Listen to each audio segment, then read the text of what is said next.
Team India cricketer Jitesh Sharma పెళ్లిపీటలెక్కనున్నారు. తాజాగా తన చిన్ననాటి స్నేహితురాలితో గ్రాండ్ గా నిశ్చితార్థం జరిగింది. జితేష్ శర్మ గతేడాది చైనా వేదికగా జరిగిన ఆసియా క్రీడల ద్వారా భారత జట్టు తరపున అరంగేట్రం చేశాడు.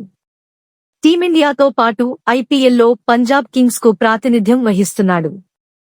టీమిండియా తరపున ఇప్పటివరకు 9 మ్యాచ్లు ఆడి 100 పరుగులు చేశాడు. ఐపీఎల్లో పంజాబ్ కింగ్స్ తరపున 40 మ్యాచ్లు ఆడి 730 పరుగులు చేశాడు. జితేష్ శర్మకు కాబోయే భార్య పేరు Salaka Makeshwar. The mad reporter. We work for ground reality and genuinity. మరిన్ని వీడియోల కొరకు the mad reporter YouTube channel subscribe చేసుకోండి.